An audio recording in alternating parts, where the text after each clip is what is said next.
मग भलते थे भलते व्हा, माझा रिले दृश्य द्रष्टा भावा, आटणी करीत खेवा येती दोन्ही.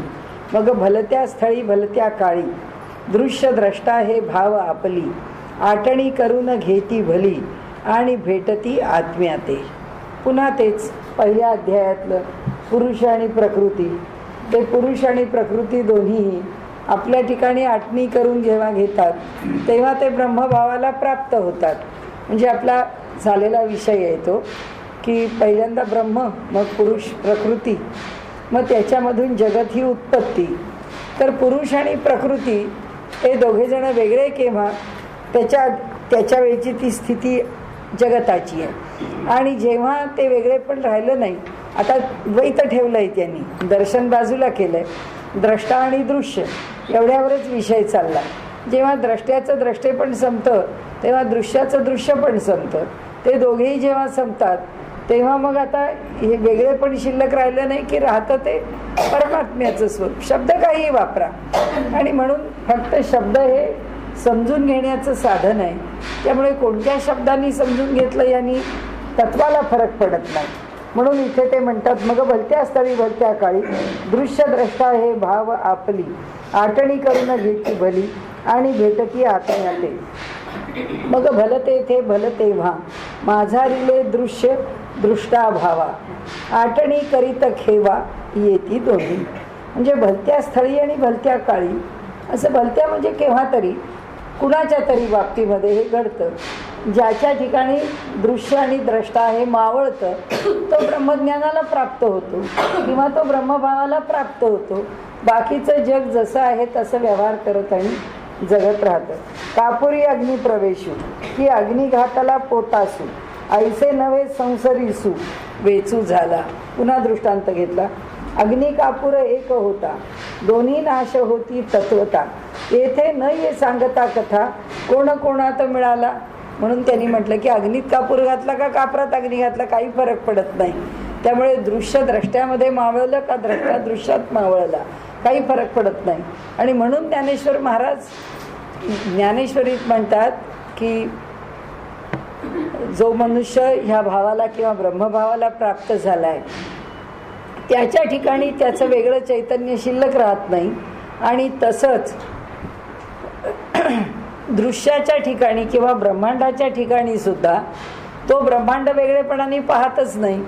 आणि म्हणून तो म्हणतो की म्हणजे म्हणून तो ब्रह्मज्ञानी पुरुष म्हणतो की जसं माऊलींची ती ओवी आहे ना, हे विश्वची माझे घर, ऐसी मती जयाची स्थिर, किंबहुना चराचर आपणची जाहला. म्हणजे काय झालं, द्रष्टा दृश्यात विलीन झाला. आणि जेव्हा दृश्य द्रष्ट्यात विलीन झालं तेव्हा त्याचा भाव त्याच्या ठिकाणी जो आहे तो वासुदेव सर्वमिती स महात्मा सुदुर्लभा, सर्वदूर तो आपल्या डोळ्यांनी वासुदेवालाच पाहतो. आणि सगळ्या दृश्याच्या ब्रह्मांडाच्या ठिकाणी जेव्हा द्रष्टा विलीन होतो तेव्हा तोच स्वतः द्रष्टा होऊन राहतो, तोच ते ब्रह्मांड होऊन राहतो. तो द्रष्टाच त्या दृश्यामध्ये विलीन होऊन जातो. त्यामुळे दोन्ही बाजूनी म्हणजे द्रष्ट्यानी दृश्यात विलीन होणं किंवा दृश्यानी द्रष्ट्यात विलीन होणं यानी जग आणि तो याच्यात काही फरक पडत नाही. म्हणून माऊली म्हणतात हे विश्वची माझे घर, ऐसी मती जयाची स्थिर, की जेव्हा त्या द्रष्ट्याला पूर्ण ज्ञान प्राप्त झालेलं आहे तेव्हा किंबहुना चराचर आपणची जाहला. तर इथे ते म्हणतात की इथे अग्नी आणि कापूर यात काय फरक पडणार आहे, दोन्ही मिळतात एका ठिकाणी. जाती नाश होऊन एकमेकांच्या भेटीने, तैसे द्रष्टा दर्शन जाती एकमेका घेऊन, अग्नि कापुरा समान विभूत हो. तसंच द्रष्टा आणि दर्शन याच्यामध्ये म्हणजे तुकाराम महाराजांनी म्हटलंय तसं सुद्धा, अणुरणी या थोकडा तुका आकाशा एवढा, अगदी सूक्ष्मातल्या सूक्ष्मामध्ये पण भरून राहिलेला आहे. आणि विशालातल्या विशालामध्ये अगदी व्यापकता पण त्याची सर्व बाजूनी प्रकट होते. म्हणजे त्याच्या ठिकाणी अडचण काही नाही आहे स्वतःचं वेगळेपण सिद्ध करायला. म्हणजे आता हा देह धरून तो चालला आहे म्हणून आता तो वेगळा राहिलाय का, ते म्हणतात तसं होत नाही. एका एकू वेचला शून्य बिंदू शून्य पुसिला, द्रष्टा दृश्याचा निमाला तैसे होईल. एका एकी वेचला म्हणजे एकी एक प्रवेशून गेले नाहीसे होऊन बाकी राहिले शून्य. शून्य म्हणजे काही नाही.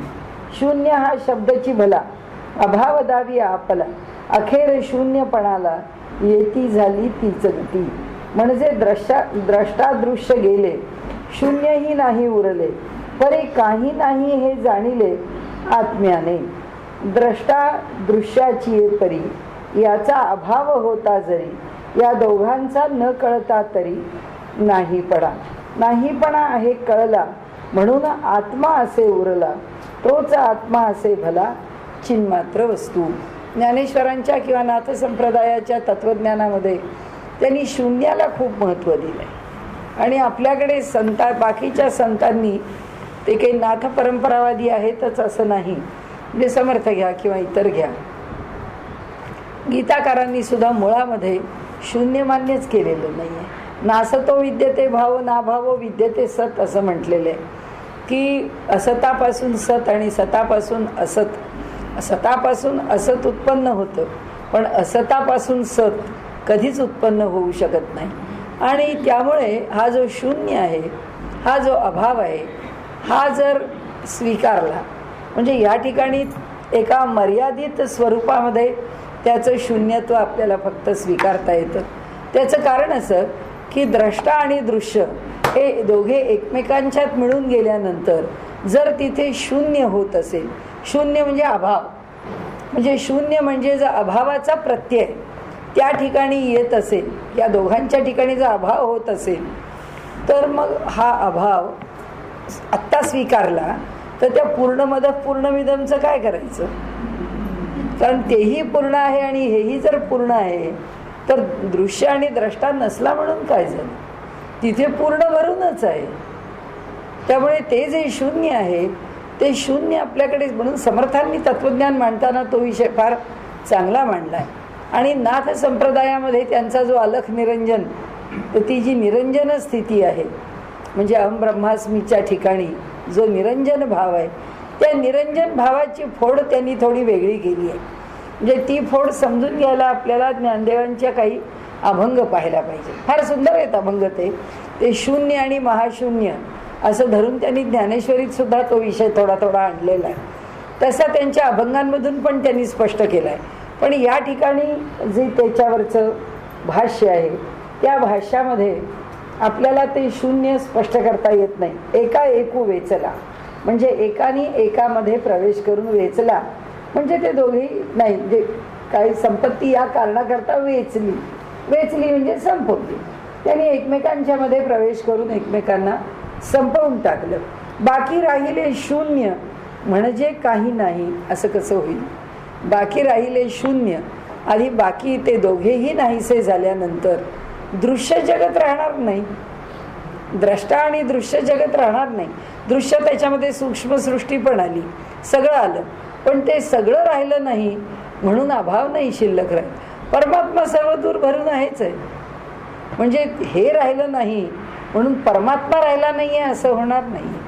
हे राहिलं नाही, द्रष्टा दर्शन दृश्य ब्रह्मांड काही जरी नाही राहिलं तरी परमात्मा आहेच. त्यामुळे तो शून्य राहिला आहे. आता इथे शून्य बिंदू शून्य पुसिला. आता शून्य बिंदू म्हणजे शून्याचा निर्देश करणारा बिंदू असं जर म्हटलं तर शून्य पुसिला, त्या बिंदूला दुसऱ्या शून्यानी पुसलं म्हणजे त्याचा पण काहीतरी निर्देश करण्याकरता दुसरं शून्य आहे आणि याचा निर्देश करण्याकरता एक शून्य आहे. या शून्यानी त्या शून्याला पुसलं. आता या शून्यानी त्या शून्याला पुसायला शून्याची व्याख्या काय केली? द्रष्टा ही जर व्याख्या आहे शून्याची एका, आणि दुसऱ्या शून्याची व्याख्या जर दृश्य आहे तर एका शून्यानी दुसऱ्या शून्याला पुसलं. कारण का? तर द्रष्टा हा सुद्धा त्या ब्रह्माच्याच आश्रयाने आहे, दृश्य हे सुद्धा त्याच्याच आश्रयाने आहे. त्यामुळे ते दोघे नष्ट होतात, नाही राहिले, त्यांचं अस्तित्व संपलं. पण त्यांचं अस्तित्व संपलं म्हणजे शून्य कसं झालं? कारण ते ज्या अधिष्ठानावर उभे आहेत ते अधिष्ठान शिल्लकच राहिलं. त्यामुळे नाथ संप्रदायामध्ये ही जी शून्य संकल्पना आहे आणि त्या शून्यातून परमात्म्याला जे महाशून्य म्हटलं आहे ती संकल्पना नेमकी काय आहे ती नाथ संप्रदायाचा वेगळा अभ्यास करायला पाहिजे, की त्यामध्ये त्यांनी महाशून्य वापरलाय. म्हणजे ज्ञानेश्वरीमध्ये त्यांनी शेवटी शिल्लक राहतं ते महाशून्य 15व्या अध्यायामध्ये त्याची चर्चा केलेली आहे. तत्वज्ञानाचा अगदी तो गड्डा आहे. तर त्या ठिकाणी त्या तत्वज्ञानाच्या ठिकाणी विचार करताना ते म्हणाले हे बाकीचं जग नावाचं म्हणजे हे सोडवताना रूपक अश्वत्थ वृक्षाचं ऊर्ध्वमूलम अधशाखम अश्वत्थम प्राहुरव्यम तिथे सोडवताना ते सांगतात की म्हणाले हे सगळं जे शून्य आहे ते नष्ट होतं आणि महाशून्यात विलीन होतं. म्हणजे शून्याला अस्तित्व धरलं आहे आणि ते महाशून्यात विलीन होतं आहे असं म्हटलंय. मग त्याला शून्य म्हटल्यानंतर त्याची व्याख्या काय, मग त्यांच्या पद्धतीने त्यांनी काय व्याख्या केली. इथे फक्त आम्ही जी पारंपरिक शून्याची व्याख्या करून बोलतो तसं शून्य आपण धरायला नको आणि ते शून्य नष्ट होतं हा भ्रम पण आपण निर्माण करायला नको. हे दोन्ही निर्माण होता कामा नये. आणि त्यामुळे त्यांनी इथे असं म्हटलंय की एकी एक प्रवेशून गेले नाहीसे होऊन बाकी राहिले शून्य. शून्य म्हणजे काही नाही. शून्य हा शब्दाची भला अभाव दावी आपला अखेर शून्यपणाला येती झाली तीच गती. म्हणाले ज्यावेळी शून्य हा अभाव दाखवतो म्हणजे त्याचा अभाव पण नष्ट होतो, म्हणजे शून्याला सुद्धा शून्यपण येतं. म्हणजे हा फक्त पुन्हा शाब्दिक खेळ झाला. कारण इथे एकदा शून्य म्हणजे अभाव म्हटलं आणि शून्याची गती अभावात्मक होते म्हटलं म्हणजे शून्याचा अभाव होतो म्हटलं म्हणजे अभावाचा अभाव म्हणजे पुन्हा अस्तित्व. पण मग अभावाचा अभाव म्हणाला शून्याला अभाव कशाला म्हणायचं असा एक प्रश्न येतो ना. मग त्या शून्याला अभाव म्हणताना दृश्याचा अभावच का नाही म्हणायचं किंवा द्रष्ट्याचा अभावच का नाही म्हणायचं. म्हणजे हे म्हणताना नाथ संप्रदायात हे नेमकं कसं धरलंय. कारण ही शंका केवळ इथली नाही आहे. माऊलींच्या विवरणामधली ही शून्याच्या संबंधीची शंका 15व्या अध्यायात सुद्धा माझ्या मनात तशीच आहे की त्यांनी ते महाशून्य कशाकरता निर्माण केलं.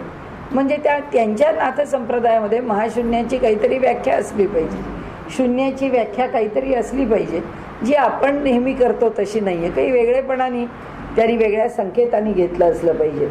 म्हणून म्हणजे द्रष्टादृश्य गेले शून्यही नाही उरले.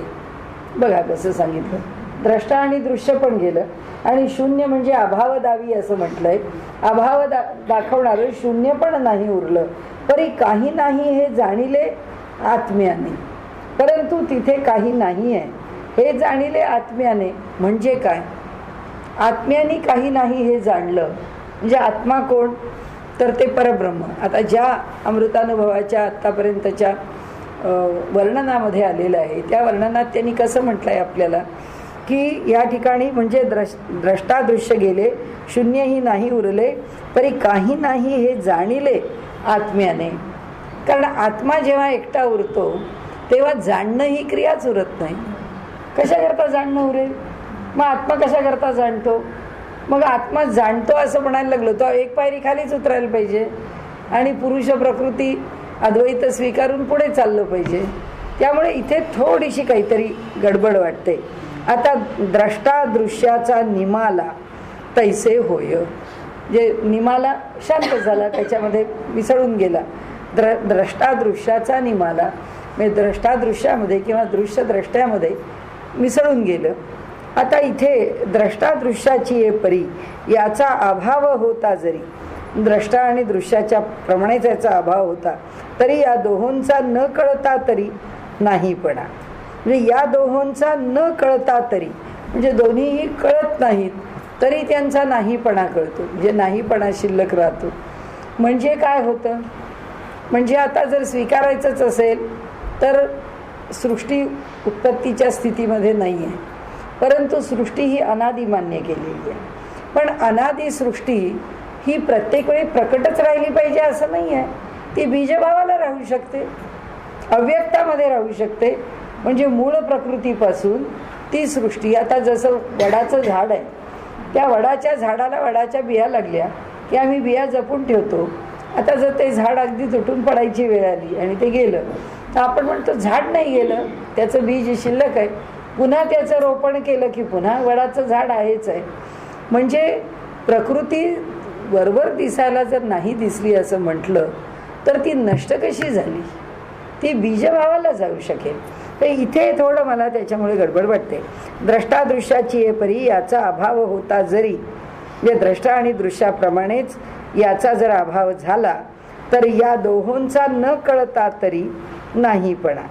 या दोहोंचा न कळता तरी नाहीपणा म्हणजे काय म्हणायचं? या दोहोंचा म्हणजे दृश्य आणि द्रष्ट्याचा, या दोघांचा न कळता म्हणजे आम्हाला कळलं नाही तरी सुद्धा नाहीपणा आहे हे सिद्ध होतं, असं त्यांना म्हणून दाखवायचंय की या दोघांच्या ठिकाणी ते नाही असं सिद्ध होतं.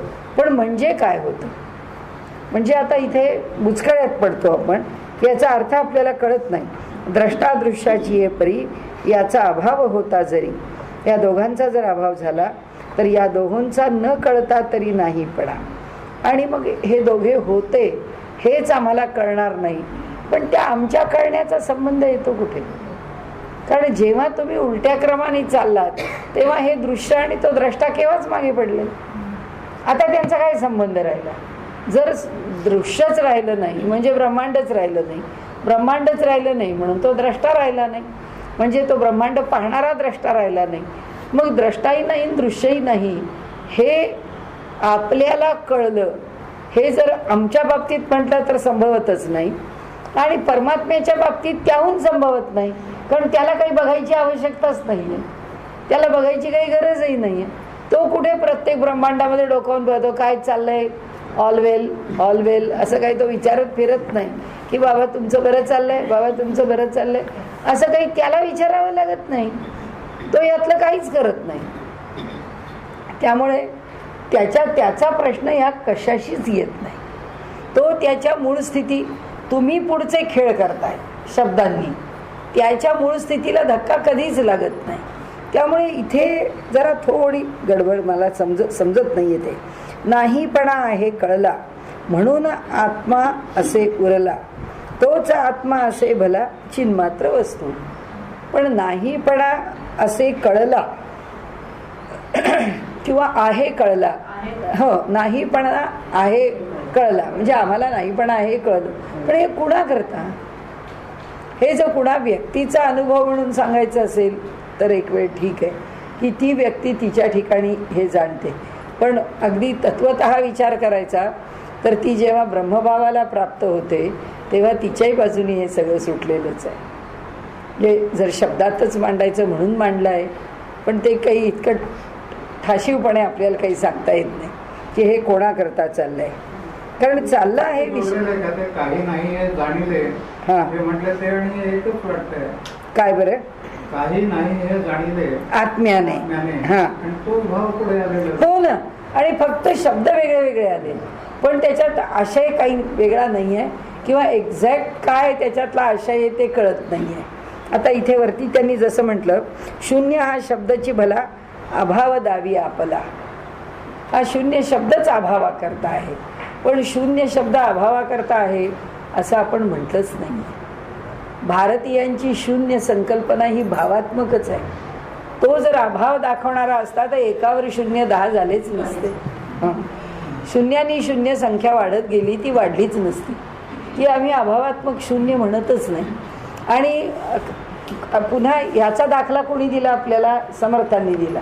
आत्मारामामध्ये समर्थ म्हणतात शिष्याला की तुला ते मोक्षपद पाहिजे ना, ते मी देतो तुला, तू मला काय काय देतो सांगतो. म्हणतो तुम्ही सांगाल ते.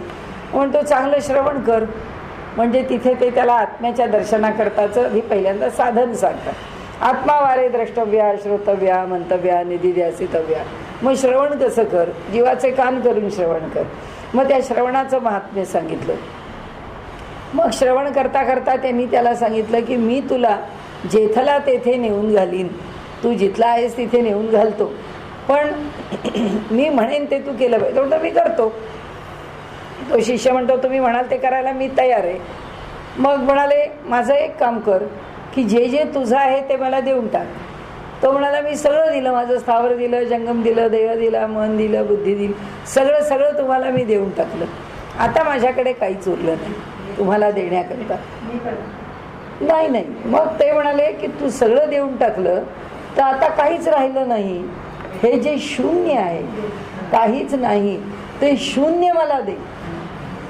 माझ्याकडे काही नाही हा अभाव नाही आहे, हा भाव आहे. माझ्याकडे आता काही शिल्लक राहिलं नाही. जसं आपण उपनिषदांमध्ये सुद्धा म्हटलेलं आहे की मकाराने मापन संपतं. अ उ म मध्ये मापन संपून जातं, मोजणं संपतं. मग तेव्हा माणूस म्हणतो आता मोजायला काय शिल्लक राहिलं, आता मोजायला काय शिल्लक राहिलं, हा एक प्रश्नच शिल्लक राहिला की आता काय मोजायचं.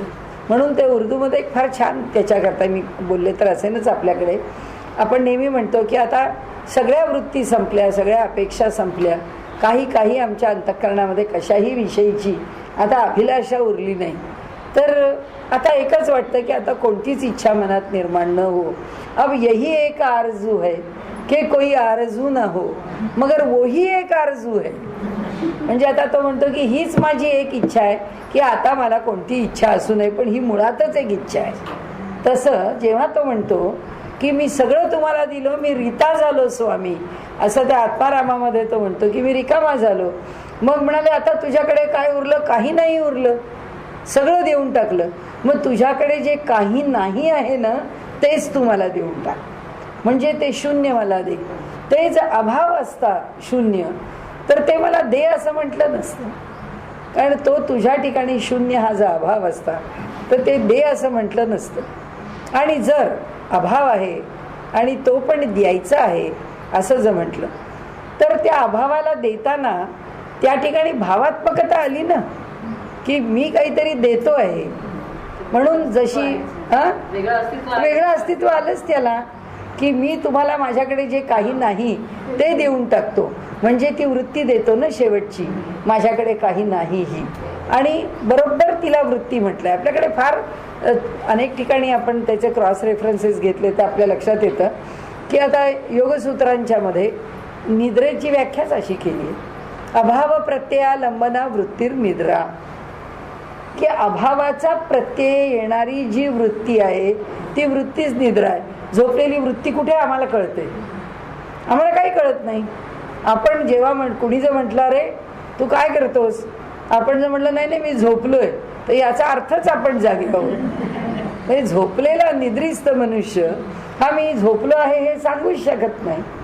त्यामुळे त्याला जागे पण आलं. म्हणजे जेव्हा तो निद्रा घेतो असं जेव्हा तो सांगतो तेव्हा निद्रा म्हणजे सगळ्या लौकिकाचा अभाव आहे. आणि म्हणून त्यांनी त्या ठिकाणी अभावाला स्थान दिलंय तिथे.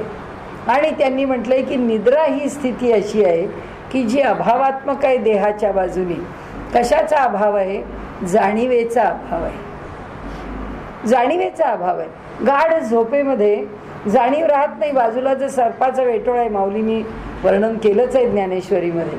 म्हणाले शेजारी जर साप वेटोळं घालून जर फणा काढून उभा राहिला तरी गाढ झोपलेल्या माणसाला त्याचं काय भय आहे, तो बसला तर हो तरी सुद्धा दोन्ही सारखंच आहे. त्यांनी त्याच्यामध्ये त्या दोन्ही दृष्टांतांनी तो विषय मांडलेला आहे की ते म्हणाले गाढ झोपलेल्याला अभाव कशाचा आहे, ज्ञानाचा अभाव आहे. म्हणजे ती अज्ञानाची अवस्था आहे, म्हणजे अज्ञानाची स्थिती आहे. म्हणजे ही अज्ञानाची स्थिती काढून टाकली पाहिजे असं म्हणण्याकरता तरी त्याला अस्तित्व आहे. आणि त्यामुळे नक्की याचा अर्थ काही मला उलगडला नाही. किंबहुना आपुलिया प्रतिबिंबा झोंबी नलिया झोंबी सकट आटोनिया जाई जेवी. आता सांगावे कोठवर आपुल्या प्रतिबिंबा बरोबर झोंबी खेळू लागल्या नर, नाश प्रतिबिंब बिंब झोंबीचा. झोंबू जाता प्रतिबिंब सरले, झोंबणेही नाही उरले, प्रतिबिंबासाठी गेले बिंबही ते क्षणात. ते तर आपल्याला मान्यच आहे, कारण सारखं आतापर्यंत आपण तेच दृष्टांत घेत आलो की दृश्य नष्ट झालं की द्रष्टा नष्ट आहे, द्रष्टा नष्ट झाला की दृश्य नष्ट आहे. म्हणजे त्यामुळे तैसे बिंब प्रतिबिंबा वाचून उरला आपुला आपण, तैसे द्रष्टा दृश्य आटून आत्मा तो आहेच की.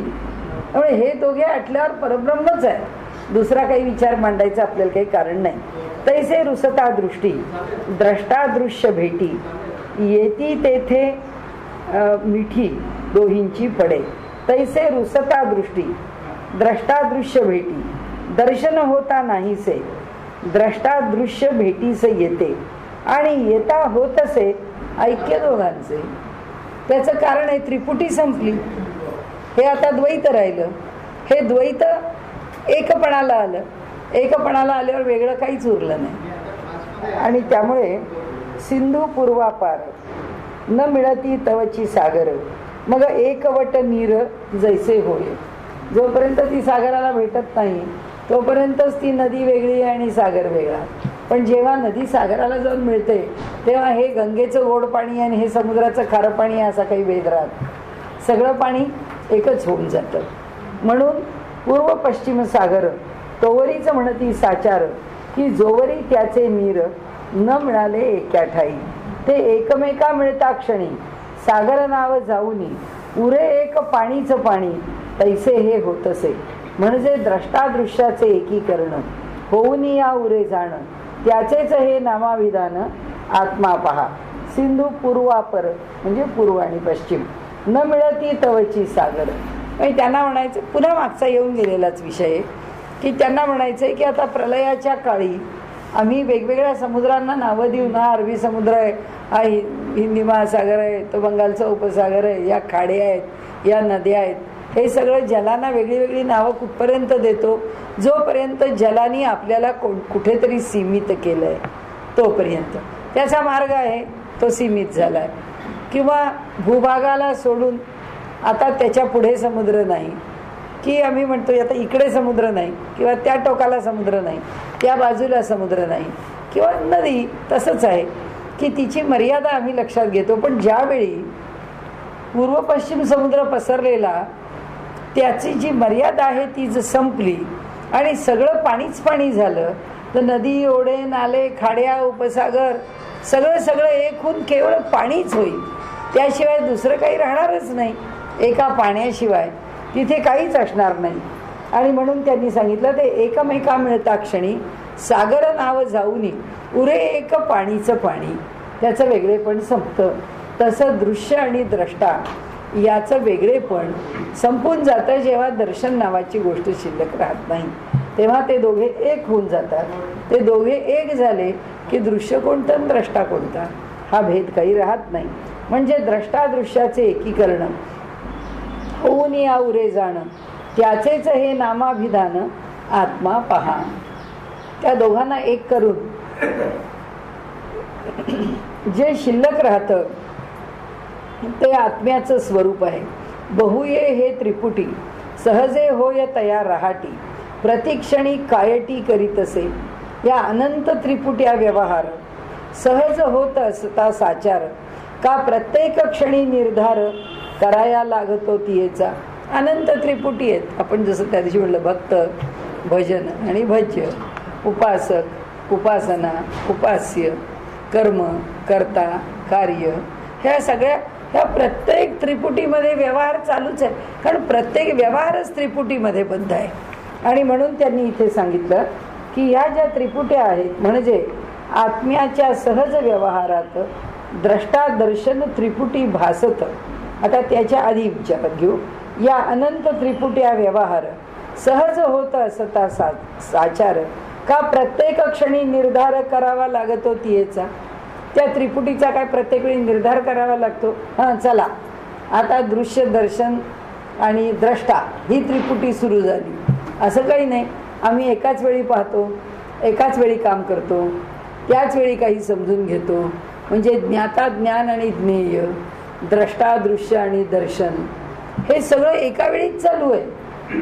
आम्ही सगळं एका वेळी करतो काही सगळी कामं. म्हणून तर 8 अवधानं आपण मानली आहेत ना. अष्टावधानी असतो मनुष्य. एका वेळी 8 प्रकारची अवधानं. आता त्याला सांगावं लागत नाही हा आता मी बघण्याचं काम करतोय, आता बाकीचं काही करणार नाही असं होत नाही. बघायला लागल्याबरोबरच आपल्याला ज्ञानाचा विचार करायला होता. आपण कोणाला बघतोय, काय बघतोय, काय दृष्टीने बघतोय, कशा करता बघतोय, सुरू झालं. आणि म्हणून द्रष्टा दृश्य दर्शन त्रिपुटी पण आली. ज्ञाता ज्ञान ज्ञेय अशा अनेक त्रिपुट्या एका वेळी चालू राहतात. म्हणजे आत्म्याच्या सहज व्यवहारात द्रष्टा दृश्य दर्शन त्रिपुटी भासत आणि तिचा नाश होत क्षणोक्षणी.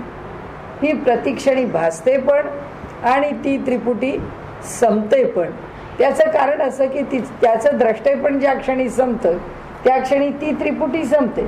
म्हणजे आता कसं इकडे बघितलं, इकडचं द्रष्टेपण संपलं, इकडचं द्रष्टेपण सुरू झालं, इकडचं बघून आपण आणखीन तिसरीकडे पाहिलं की सगळंच बाजूला गेलं, आणखी एका गोष्टीकडे पाहायला लागलो.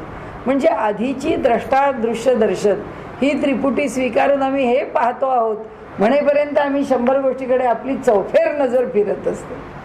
मग आम्ही सगळं पाहत असताना काय होतं, ती जशी निर्माण होते तशी ती त्रिपुटी नष्ट पण होते. म्हणजे निर्माण होत राहणं आणि नष्ट होणं हे प्रतिक्षणाला आहे त्याच्यामध्ये.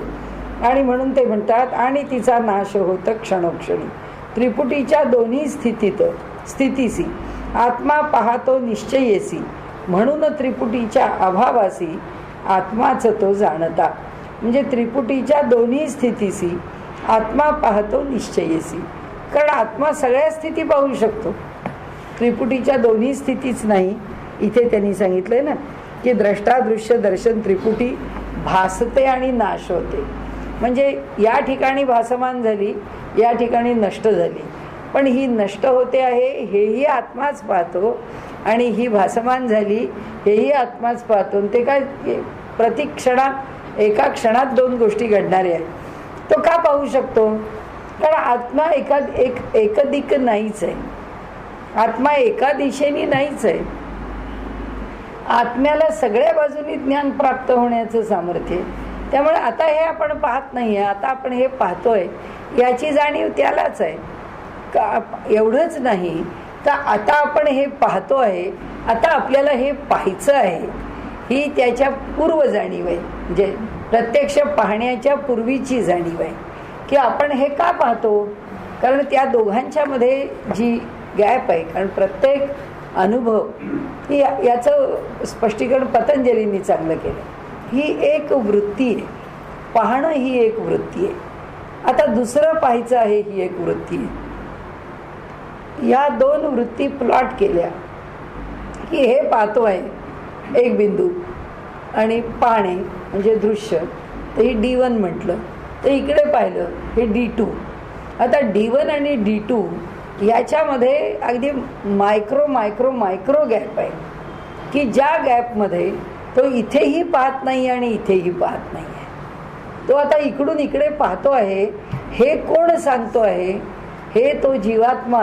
आता आमच्याकडे व्यवहार करताना जीवात्मा, त्या आत्म्याला जीवात्मा म्हणू की त्या जीवात्म्याला त्या बुद्धीने जो संदेश दिला. कारण असे सावकाश संदेश यायला लागले तर मग काय सगळं माणसाचं बोलणं म्हणजे स्लो मोशनमध्ये येईल असं होत नाही. सगळं फटाफट फटाफट पुढे का जातं? त्याचं कारण त्याला गती आहे, त्याचं कारण त्याच्यामध्ये गॅप नाही आहे, त्याचं कारण या प्रत्येक घटनांना जोडणारा तो आत्मा आहे. कारण तोच ज्ञान आहे ना, तो ज्ञानरूप असल्यामुळे तो एका वृत्तीतून दुसरी, दुसरीतून तिसरी, ती वृत्ती कंटिन्युअस बनवते. आमच्या सिनेमाचं तंत्र आहे ते की 18 चित्र डोळ्यासमोरून एवढ्या सेकंदामध्ये गेली की ते जसं कंटिन्युअस दिसतं, तसं आत्म्याच्या ठिकाणी ही प्रोसेस डिस्क्रीट आहे, तरी सुद्धा ती इतकी फाईन प्रोसेस आहे की ती आम्हाला कंटिन्युअस आहे असंच वाटतं. ती राहतच नाही सुटी सुटी, पण अभ्यास करण्याकरता समजून घ्यायला लागते. म्हणून माऊली आम्हाला सांगते की त्याच्यामध्ये भेद आहे. पण म्हणून इथे त्यांनी सांगितलं की त्रिपुटीच्या 2 स्थितीसी आत्मा पाहतो निश्चयेसी. तो त्या दोन्ही स्थिती आत्मा पाहतच असतो, परंतु म्हणून त्रिपुटीच्या अभावासी आत्माच तो जाणता. म्हणून त्रिपुटीचा ह्या अभाव झाला आहे. म्हणजे आपण सांगतो की नाही, तुम्ही कोणी सांगितलं अहो मी तुम्हाला हात वर करून सांगितलं होतं की कोणी जर प्रश्न उत्तराचा कार्यक्रम चालू असेल आणि जर सांगितलं असेल की तुम्हाला प्रश्न असेल तर तुम्ही हात वर करून सांगा. आता त्याला असं वाटतं की ज्याला आपण प्रश्न विचारतोय ते आपल्याकडेच पाहतायत म्हणून तो हात वरती करतो. आता तो हात वरती करतो खरा, ते पाहतायत म्हणून, पण ह्याची नजर तिथे नसते. चेहरा तिकडे असतं वाटलं लांबून, तरी त्याची नजर दुसरीकडे असते. तिथली नजर फिरवून तो आणखी दुसरीकडे पाहतो. तर तो म्हणतो नाही मी आपल्याला विचारलं होतं, मला काय विचार? तर म्हणतो नाही मी पाहिलं नाही.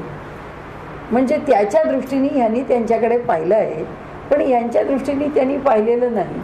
कारण त्या व्यक्तीच्या दृष्टीने त्या त्रिपुटीचा अभाव आहे, त्याच्यावेळी दुसरी त्रिपुटी सुरू झाली आहे. म्हणजे त्रिपुटीचा अभाव जाणणारा कोण आहे? आत्मा आहे.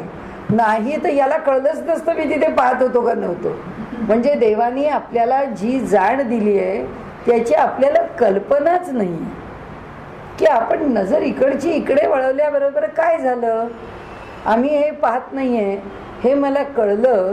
हे कळलं कशामुळे कळलं, हे मला माझ्या बुद्धीने नाही कळलं, हे त्या आत्म्यानी कळवलं. आत्मा म्हणजे माझ्यात असलेला कोण, माझ्यात असलेली जाणीव. म्हणजे सतत एक विषय आहे, पुरुष आणि प्रकृती. पुरुषाच्या ठिकाणची जाणीव आणि प्रकृतीच्या ठिकाणची शक्ती, हे दोन एक झाल्याशिवाय या जगात कुठलाही व्यवहार होऊ शकत नाही.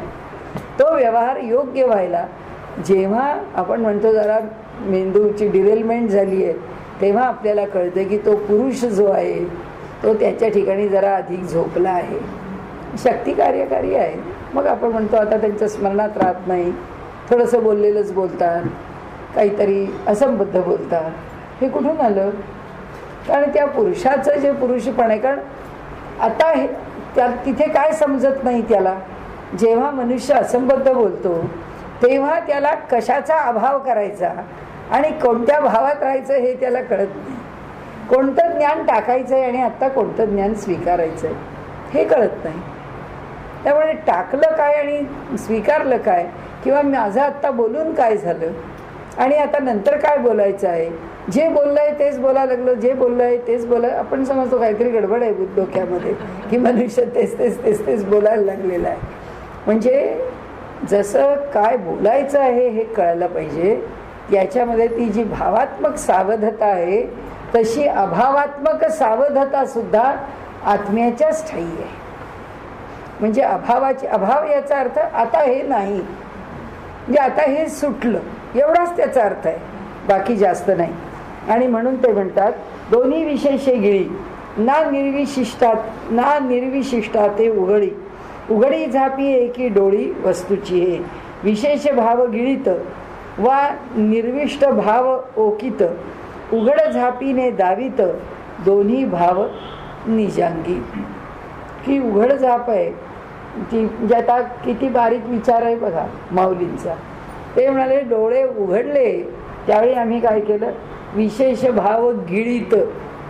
म्हणजे आम्ही त्या व्यक्तीकडे पाहिल्यानंतर तो भाव आम्ही गिळला म्हणजे आत्मसात केला. आणि वा निर्विष्ट भाव ओकित, म्हणजे आता ठीक आहे, आता बघून झालेलं आहे. आता ओकित म्हणजे टाकला. आता कोणता भाव टाकला, आता पाहणे हा भाव टाकला. म्हणजे आपण जर एखाद्या माणसाला पाहिलं आणि नुसते त्याच्याकडे पाहतच राहिलो तर लोक बोलले काय गडबड आहे, या माणसाला समजत नाहीये, हा असाच बघत राहिलाय. तर त्यांनी असं सांगितलं की आम्ही उघडझाप जी करतो त्या उघडझापीमध्ये आम्ही पाहतो आणि विषय सोडून देतो. म्हणजे पाहणं म्हणजे गिळीती, विशेष भावाला गिळणं आणि विशेष भावाला टाकून देणं. ह्या दोन्ही गोष्टी कोण करतं? डोळ्याची उघडझाप करते. जर डोळ्याला उघडझाप करताच आली नाही किंवा मिटलेला डोळा उघडणंच अवघड झालं तर किती अवघड आहे बघा. म्हणजे देवानी हे जे इन्स्ट्रुमेंट बनवलं आहे शरीर नावाचं, ते काय पद्धतीने बनवलं आहे, आपण त्याचा जो जो विचार करावा ते फार छान त्याच्याकरता वर्णन केलं आहे. की म्हणजे इथेच केलं आहे सुरुवातीला की प्रकृतीवरती ध्यान करावे, की प्रकृतीने कसा देह निर्माण केला आहे याचा जरी अभ्यास केला तरी सुद्धा मनुष्याला देवाचं मोठेपण आणि कारागिरी समजू शकते. आणि म्हणून अनेक डॉक्टर्स फार लवकर फिलॉसॉफीकडे वळतात. त्याचं कारण असं की ते शरीराचं हे यंत्र जाणतात. आपण पूर्वी एकदा बोललेलोच आहोत की हृदयाच्या मध्ये काम करण्याची शक्ती 15 आणि 18 जरी पंपिंग आलं तरी हृदय चालतं. 25% जरी लिव्हर आलं म्हणजे कार्यक्षमता त्याची, तरी लिव्हर काम करत राहतं. शरीर संपत नाही. माणसाला आपण म्हणतो ना की फुफ्फुस तर लंग्स फारशी काम करत नाही. त्याची कपॅसिटी किती आहे? इतकी कमी आहे. आता इतकी कमी आहे तरी शरीर चालू आहे. मग जेव्हा डॉक्टरकडे गेल्यावर कळतं की अरे याची लंग्स वीक झालेले आहेत, तेव्हा तो म्हणतो काही कळलं नाही हो आम्हाला, आता पुन्हा त्याला सुदृढ करायला काय केलं पाहिजे. मग ते सांगतात हे करा ते करा, मुक्त. पण इतक्या गोष्टी शरीरातल्या कमी कमी कमी कमी झाल्या तरी शरीर चालतं. आणि मानवनिर्मित जे उपकरण आहे त्यातला एखादा खेळा सैल झाला तरी चालत, बंद TV काही चालू शकत नाही. त्यामुळे त्याला 100% परफेक्ट असावं लागतं. आणि इथे तसं काही नाही आहे, चालू आहे. आणि म्हणून त्यांनी इथे म्हटलंय की हे जे दोन्ही विशेषे गिळी ना निर्विशिष्टाते उघडी उघडी झापी एकी डोळी वस्तूची हे. म्हणाले वा निर्विष्ट भाव ओकित उघड झापीने दावित दोन्ही भाव निजांगी. डोळे उघडले, डोळे मिटले. त्या दोघांच्या मध्ये स्वीकार्य भाव आणि त्याज्य भाव हा दोन्ही दाखवलाय. म्हणाले म्हणजे चिन्मात्र वस्तू एक डोळा ती विशेष निर्विशेष भावाचा सोहळा मांडी तसे बुध हो भला न मोडिता आपुलेपण. म्हणजे चिन्मात्र वस्तू एक डोळा. जे चिन्मात्र वस्तू म्हणजे चैतन्य तत्व. चिन्मात्र, मात्र म्हणजे केवळ, केवळ चैतन्य. ही चिन्मात्र वस्तू म्हणजे परमात्म वस्तू जसा शब्द वापरतो तसाच चिन्मात्र वस्तू शब्द इथे वापरला. ही जी चिन्मात्र वस्तू आहे ती काय आहे म्हणजे एक डोळा आहे असं समजा, असं त्यांनी आपल्याला सांगितलं. ती विशेष निर्विशेष भावाचा सोहळा. म्हणजे हे द्वैत कुठून सुरू झालं हे ज्ञानेश्वर माऊलींची आणखीन एक कमाल आहे की द्वैताचा प्रांत कुठे सुरू झाला तर चिन्मात्र म्हणजे चैतन्य. जेव्हा चैतन्य आकाराला येण्याकरता चैतन्य म्हणून भाव धारण केला ते म्हणून चिन्मात्र शब्द वापरला. म्हणजे तत्वज्ञानाची भाषा सुद्धा लिहिताना अशी भोंगळपणाने आणि गबाळेपणाने लिहून चालत नाही. आता चिन्मात्र तत्व, चिन्मात्र वस्तू हे काय आहे का नुसतं चिन्मात्र आहे. आम्हाला कळलं पाहिजे की चिन्मात्र शब्दाने किंवा चित्त, आता हे चित्त मात्र आहे. आता हे चित्त मात्र कोण विचार करतो. आपण अनेक वेळा तो विषय बोललो की सत चित्त आणि आनंद याच्यामधला जो चित्त भाव आहे तो योग्या करता. सगळं योगशास्त्र त्या चित्त भावावरती उभं आहे. सगळा ज्ञानमार्ग हा सत पायमोडक्या सत भावावरती उभा आहे. आणि सगळी भक्ती ही आनंद शब्दावरती उभी आहे की आनंद हा भाव आहे की तो घेऊन सगळा भक्तीचा विलास आहे. चित्त हा भाव घेऊन सगळा योगाचा विलास आहे. विलास म्हणजे सगळं तत्वज्ञान त्या अंगाने जाणत नेलेलं आहे. म्हणून चित्त मात्र म्हणजे केवळ चैतन्य मात्र, म्हणून चिन्मात्र, म्हणून चिन्मात्र शब्द आला. आणि केवळ चैतन्याच्या पातळीवरती हा सगळा अनुभवाचा पसारा किंवा डोलारा उभा केला. त्याचा पाया काय आहे चिन्मात्र वस्तू. ते परमेश्वराचं सतचित आनंद ह्या लक्षणामधलं चित हे लक्षण, या लक्षणावरती ते उभं आहे. म्हणून एक डोळा ती विशेष निर्विशेष भावाचा सोहळा. त्या चिन्मात्र केवळ चैतन्य आहे पण त्याच्यामध्ये काय निर्माण होऊ शकतं किंवा होतं तर विशेष आणि निर्विशेष. म्हणजे त्याच्या ठिकाणी दोन्ही आहे. विशेषता म्हणजे प्रकटीकरण आणि निर्विशेषता म्हणजे सगळं संपवून टाकणे. म्हणजे ज्याच्यातला भेद आहे तो भेद, कशातला भेद, मनुष्य आहे, पशु आहे, पक्षी आहेत, वृक्ष आहेत, जाती अशा इतक्या सगळ्या आहेत. त्याच्यातला भेद संपवून टाकण्याचं सामर्थ्य कोणाकडे, त्या चिन्मात्र वस्तूकडे आहे. आणि विशेषता प्रकट करण्याचं सामर्थ्य सुद्धा त्याच्याचकडे आहे. त्यामुळे विशेषता म्हणजे सगळ्या वेगवेगळ्या. म्हणून योगसूत्रकारांनी ना पुरुष विशेष व्याख्या वेगळी केली आहे. आणि पुरुष आमच्या प्रत्येकाच्या ठिकाणी पुरुष वेगळा म्हटलेला आहे. तो प्रत्येकाला त्यांनी प्रत्येकाचा चैतन्य किंवा जीव, त्याला जीव या उपाधीने संबोधलं नाही, त्याला पुरुष या उपाधीने संबोधलं आहे. त्याचं कारण तो त्या देहापुरता किंवा ते चैतन्य जे चित्ताने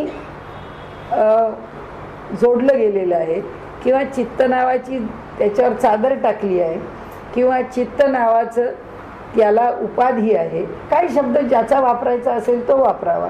उपाधी शब्द शंकराचार्य वापरतात. त्याच्यावरती चादर टाकली म्हणणारे आमचे योगसूत्रकार आहेत. कारण योगसूत्रामध्ये चिन्मात्र वस्तू आहे त्या चिन्मात्र वस्तूवरती अविद्येची झाकण टाकलंय, अविद्येची चादर टाकली आहे. ती अविद्येची चादर टाकल्याबरोबर हा पुरुष तयार झाला. कारण ती अविद्या आल्याबरोबर तो पुरुष आला. कारण ती अविद्येच्या चादरीबरोबर अंतःकरण आलं, अंतःकरणाला सगळा पुढचा पसारा आला. त्यामुळे आता ते चिन्मात्र राहिलं नाही. आता अशा ह्यांनी इथे त्यांनी घेतलंय की म्हणाले त्याच्या ठिकाणी काय काय करण्याचं सामर्थ्य आहे.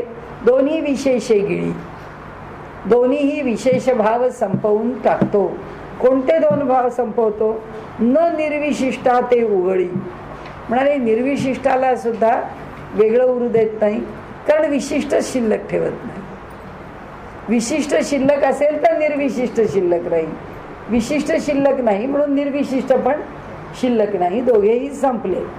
म्हणून म्हणाले की निर्विशेष भावाचा मांडी तसे बुध हो भला, न मोडिता आपुले पड. म्हणजे योग मार्गामध्ये चिन्मात्र वस्तू हे अंतिम तत्व स्वीकारून त्याचा पुढे पसारा सांगितला. म्हणजे तो आपले पण सोडत नाही. ती चिन्मात्र वस्तू, ती चैतन्य वस्तू, त्यालाच आता त्यांनी ब्रह्म म्हटलं, त्यालाच त्यांनी अंतिम पदार्थ म्हटला, त्यालाच त्यांनी अंतिम वस्तू म्हटली. आणि म्हणून ते म्हणतात नुसती उघड झाप करून दावी आत्मवस्तू भाव दोन. विशेष निर्विशेष भावाचे असणे पण या उघड झापीमुळे. त्याला डोळ्याचा दृष्टांत दिला. म्हणून म्हणाले आम्ही डोळ्यांनी सुद्धा असंच करतो ना. पाहिजे आपण म्हणतो ना बापरे बघवत नाही, आता डोळे मिटून घ्यावेसे वाटतं. म्हणजे आम्ही त्याला टाकलं, ते पाहणं आम्ही सोडून दिलं, आम्हाला नाही बघायचं. डोळे मिटले. डोळे उघडले कशा करता? ते पाहायचं आहे म्हणून उघडले.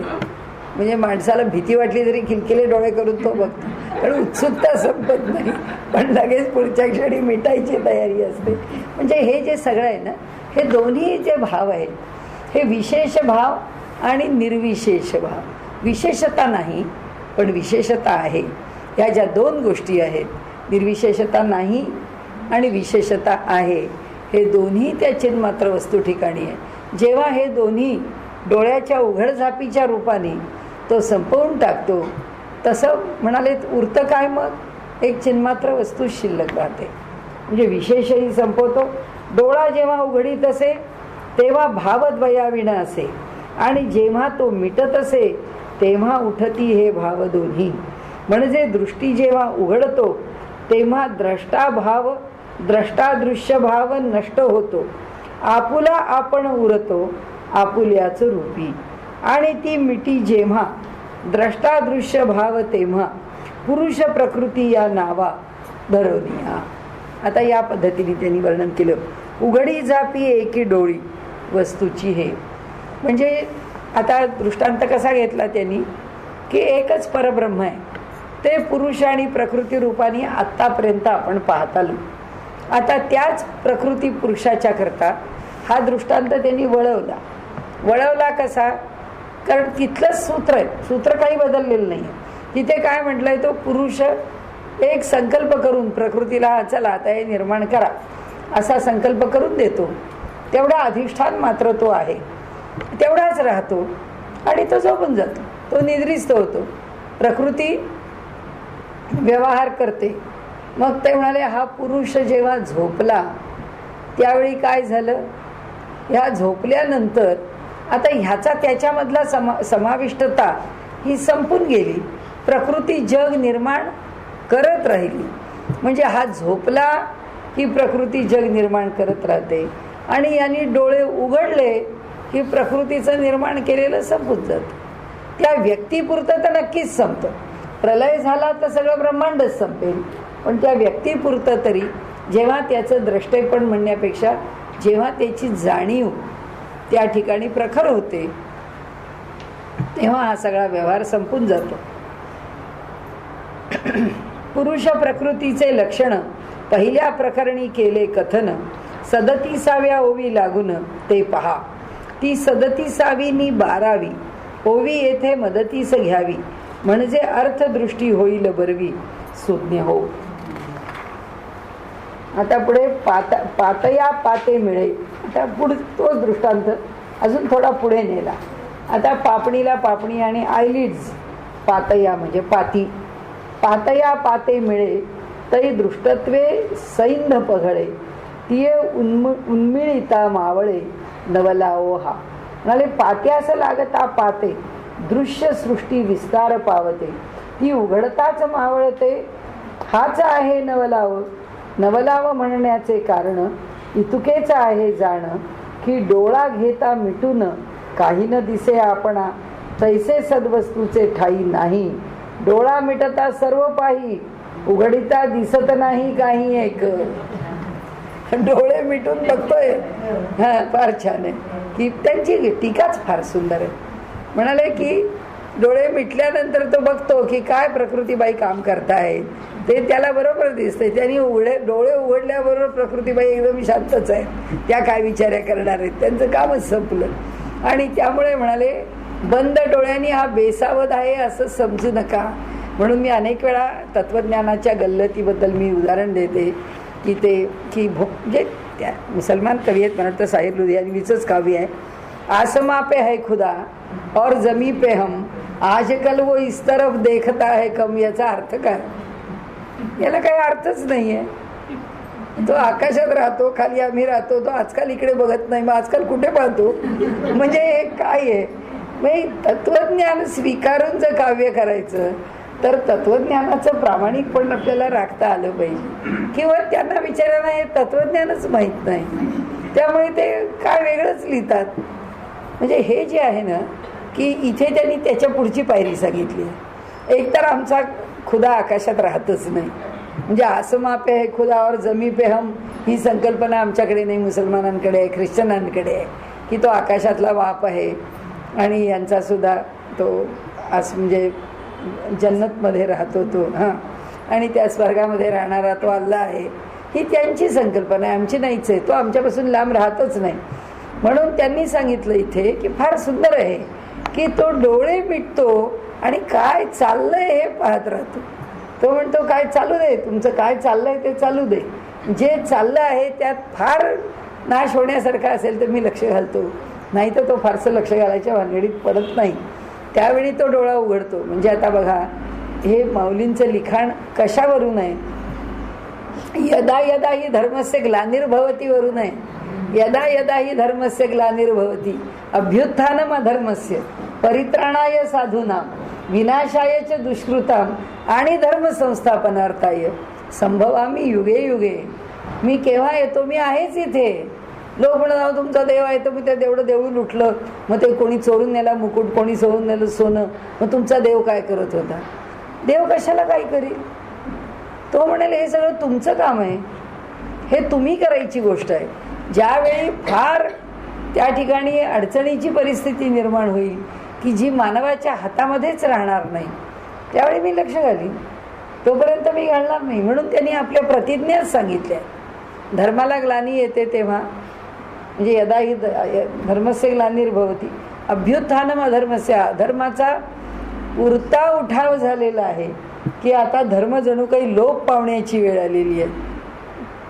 परित्राणाय साधूनां विनाशायच दुष्कृतां. दुष्कृत्य खूप वाढलं आहे तर मला यावं लागेल आणि धर्म संस्थापनार्थ धर्माची पुनर्स्थापना करण्याकरता मला यावं लागेल. तोपर्यंत मी काय करतो? तुमच्यातच असतो. पण परमात्मा म्हणतो मी आपलं निवांत झोप घेत असतो. मी काही तिथे मला सगळं कळत असतं इकडे काय चाललेलं आहे. नाहीतर या लोकांना शिक्षा कशी व्हायची त्याला जर कळलं नसतं. कारण तो कर्मफलाचा दाता आहे. त्यामुळे नाहीतर रावणाला शिक्षाच मिळाली नसती. जर कर्मफलाचा दाता परमात्मा नसता तर राम जन्मालाच आले नसते, आणि राम जन्माला आले नसते तर रावणाचा वध झालाच नसता, आणि रावण वध झाला नसता तर दुराचार अधमप्रवृत्ती ही वाढतच राहिली असती. असो, पण त्यांची सांगण्याची भूमिका अशी आहे, खूप छान काही काही लिहून जातात. तैसे सद्वस्तूचे ठाई नाही, डोळा मिटता सर्व पाही, उघडिता दिसत नाही काही एक. त्यांनी उघडल्यावर आहेच काय जगामध्ये? म्हणजे भगवान शंकराचा तिसरा डोळा उघडला की सगळा प्रलयच आहे, सगळा नाशच आहे. कारण तो त्यांचा तिसरा डोळा हा नाशाकरताच ठेवलेला आहे.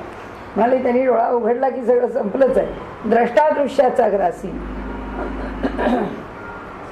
मध्ये लेखू विकासी योग भूमिका ऐसी अंगी वाजे. द्रष्टादृश्याचा व्यवहार चालू असता साचार, तो चाले ज्याच्या बळावर तोची आत्मा. द्रष्टादृश्य नाहीसे ज्याच्या बळे होतसे, त्याचेच नाव आत्मा असे विबुध हो.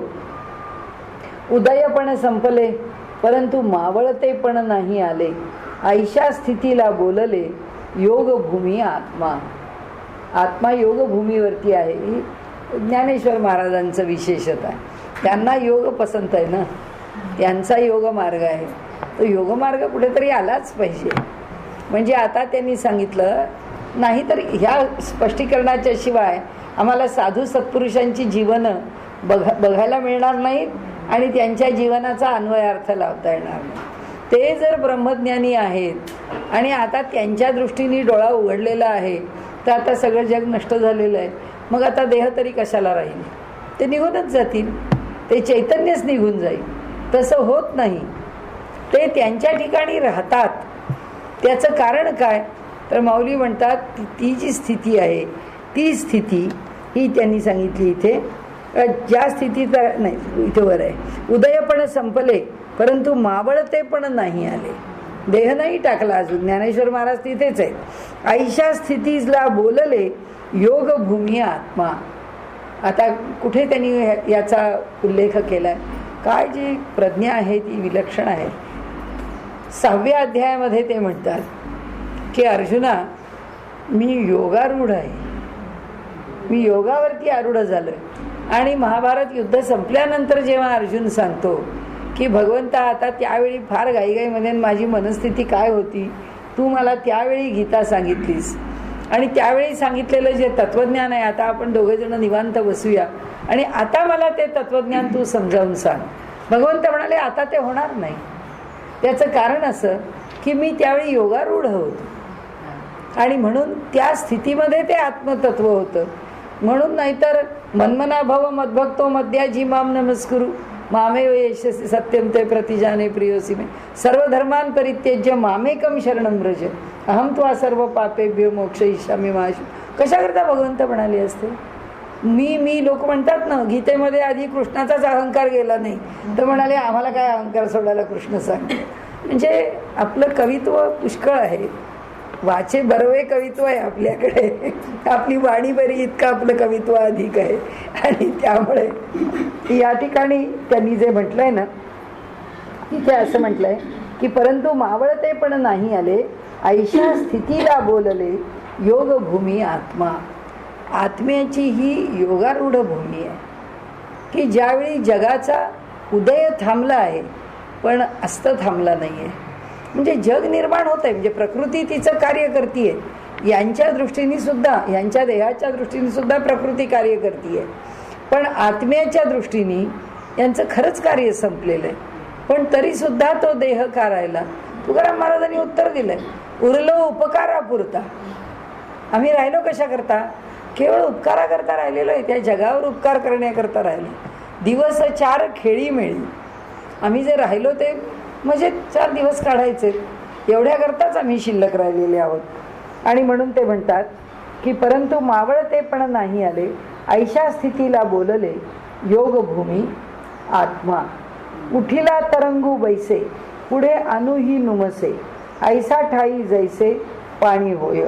उदका ठाई उठलेला असे जो का तरंग पहिला, तो जली विराला जेथला तेथे.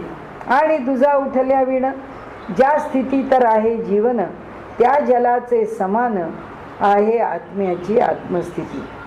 आता उदका उठिला तरंगू बैसे पुढे अनुही नुमसे, ऐसा ठाई जैसे पाणी होय.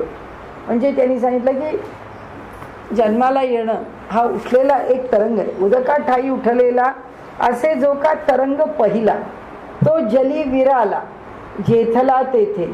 आणि दुजा उठल्या विण ज्या स्थिती तर आहे जीवन, त्या जलाचे समान आहे आत्म्याची आत्मस्थिती. म्हणून त्यांनी सांगितलं की कसं होतं की पहिला तरंग उमटला म्हणून आम्हाला हे सगळं जग निर्माण झाले.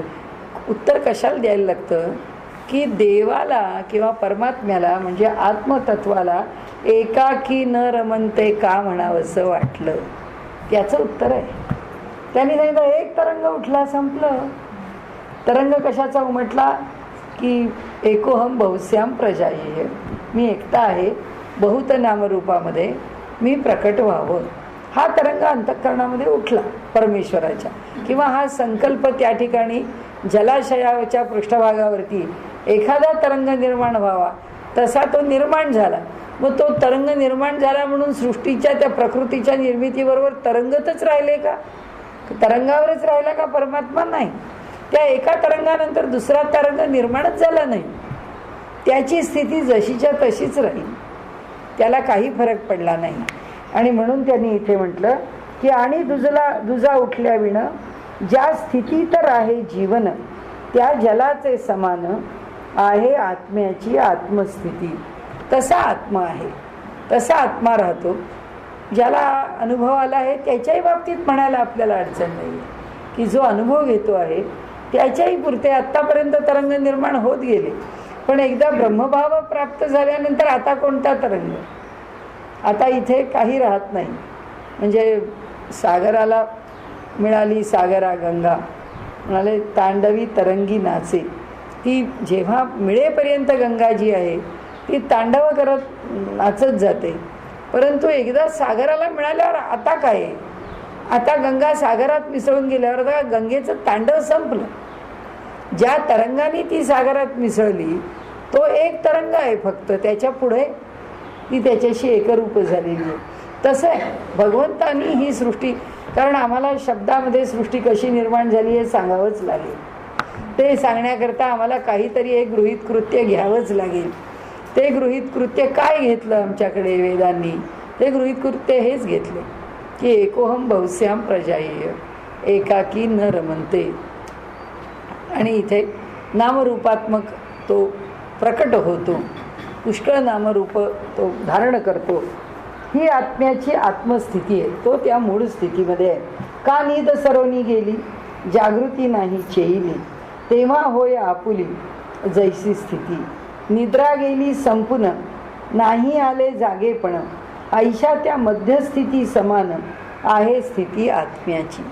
आत्मा त्याच्यासारख्या त्या स्थितीमध्ये आहे. नाना एका ठाऊनी उठी अन्यत्र नव्हे पैठी, हे गमे तैसी या दृष्टी दिठी सुता.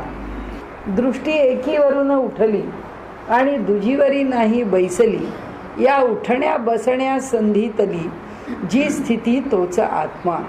जे दृष्टी एकावरून उठली आणि दुजीवर नाही बैसली, आत्ता आपण जे म्हटलं तसं की एक पाहतो आहोत तिथून दुसरं पाहण्याकरता दृष्टी वळते.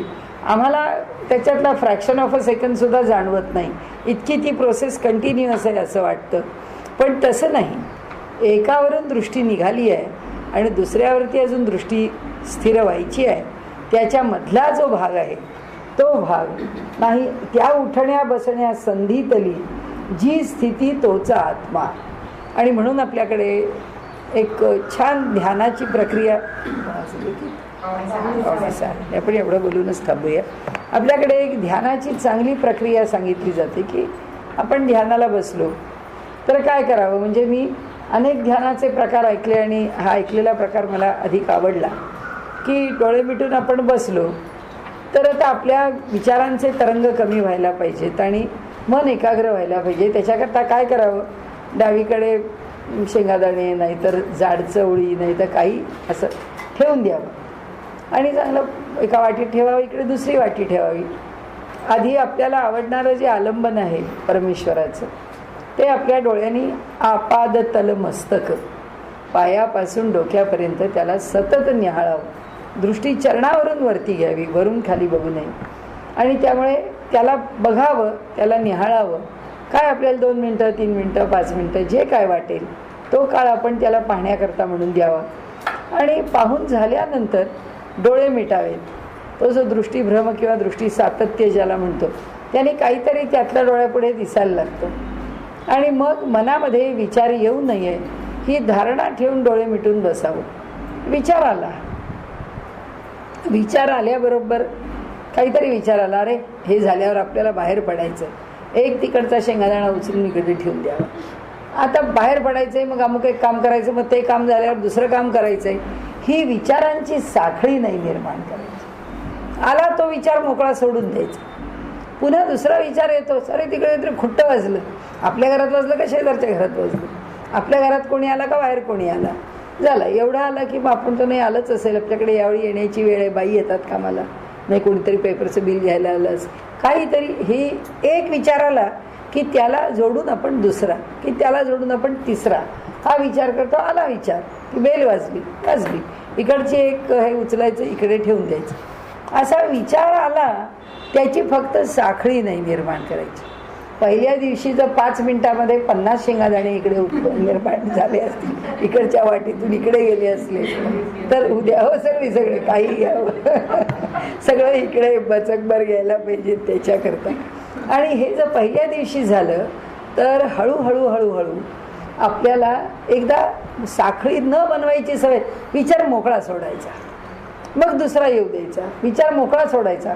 2-3 दिवसांनी ते येणारे जे विचार आहेत त्या विचारातलं अंतर वाढतं आणि त्यामुळे इकडचे दाणे इकडे टाकणं कमी होतं. असं म्हटलं आहे की 2 महिन्याच्या शेवटी जर पहिल्या दिवशी 100 दाणे टाकले असले तर 2 महिन्याच्या शेवटी जर 50 दाणे टाकायची वेळ आली तरीसुद्धा आमचा ध्यानाचा अभ्यास यशस्वी झाला. आम्ही 50% वृत्ती तरंगातून कमी आलो. आता हे कशाकरता करायचं? कारण ह्या 2 वृत्तींच्या मधली जी गॅप आहे ती गॅप म्हणजे आत्मस्वरूप आहे. ते आपलं आत्मस्वरूप आहे. आपण त्या आत्मस्वरूपात राहतो, त्या 2 वृत्तींच्या गॅपमध्ये, आणि त्यामुळे आमची जी प्रगती आहे ती प्रगती होत राहते आध्यात्मिक. म्हणून त्यांनी इथे हा विषय आला म्हणून मी मुद्दाम बोलले की खूप छान आहे. म्हणजे तो फायदा. मग नंतर ती गॅप वाढत चालली की मग काय करावं? मग ती नामानी भरावी का मग ती रूपानी भरावी? आपल्या स्वभावावरती अवलंबून आहे. आपल्याला जर नामानी भरणं थोडं वृक्ष वाटत असलं, देवाचं रूपच पाहायला बरं वाटत असलं, रूपानी भरावी. नामानी भरावीशी वाटली तर नामानी भरावी.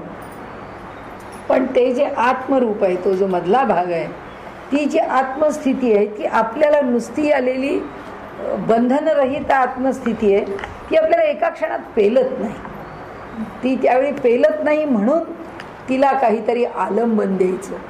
तिला जर आधार नाही दिला तर त्या ठिकाणी निर्माण झालेली जी शक्ती आहे ती भलतीकडे जाईल. ती आम्हाला ध्यानाला उपयुक्त नाही होणार. ती ध्यानाला उपयुक्त व्हावी म्हणून त्या आलंबनाचा आधार, त्याच्या आधाराने आमची वृत्ती पुढे न्यायची.